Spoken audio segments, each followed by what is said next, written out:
महत्त्वाची बातमी आपण पाहूयात। जरांगे यांच्या खांद्यावर बंदूक ठेवण्याचा काहींचा प्रयत्न असल्याचं मुख्यमंत्री देवेंद्र फडणवीस यांनी म्हटलं। काही राजकीय पक्षांचा फायदा करून घेण्याचा यामध्ये प्रयत्न आहे असं देखील फडणवीसांनी म्हटलेलं आहे। तर युतीमध्ये घमासान सुरू आहे। खांद्यावर बंदूक ठेवणारे नेमके कोण? फडणवीसांचा रोख नेमका कुणाकडे आहे असं उद्धव ठाकरे यांनी म्हटलं आहे।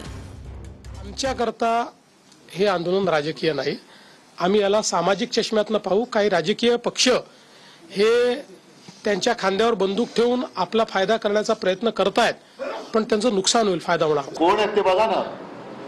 हे त्याने ते त्यांच्या पक्षामध्ये किंवा त्यांच्या युतीमध्ये जी काय आता एक घमासान चाललेली आहे, हे नेमकं त्यांना ते कोणाला उद्देशून बोलले? त्यांच्या बंदुकीचा रोख कोणाकडे आहे? देवेंद्र फडणवीसांच्या। हे पहिले त्यांना विचारा की कोणी कोणाच्या खांद्यावर बंदूक ठेवले, हे बंदूक ठेवणारे कोण आहेत? आणि मग एवढं जर असेल तर बंदूक ठेवण्यापर्यंत पाळी तुम्ही काय येऊ दिलीत? का नाही सोडत त्यांचा प्रश्न? झालं ना, आता तुम्हाला सुद्धा या नोव्हेंबरमध्ये डिसेंबरमध्ये 1 वर्ष पूर्ण होईल पुन्हा मुख्यमंत्री होऊन। पुन्हा मुख्यमंत्री झाले तरी प्रश्न का नाही सुटत? आणखी एक मोठी बातमी, शड्डू ठोकून आरक्षण देऊ म्हणणारे गावी पळाले असं देखील ठाकरे म्हणालेत। आम्ही बैठकांना बोलावलं तेव्हा का आले नाहीत असं मात्र शिंदेंनी म्हटलेलं आहे।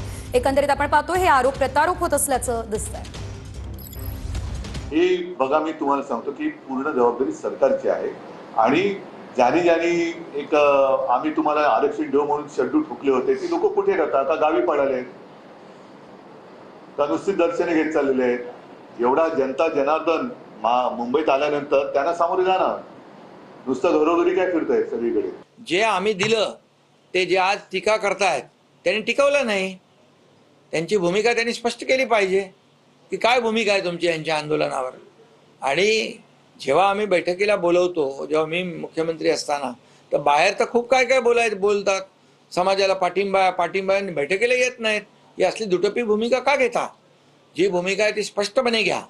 आणि म्हणून मराठा समाजाला न्याय देत असताना सरकार त्यांच्यावर कुठलाही अन्याय करणार नाही किंवा मराठा समाजाला न्याय देत असताना इतर कुठल्याही समाजावर अन्याय करणार नाही। फडणवीस साहेबांनी सुद्धा त्यावेळेला सांगितलं होतं की जर त्यांचं सरकार आलं किंवा असतं तर काही दिवसात त्यांनी यांना न्याय दिला असता।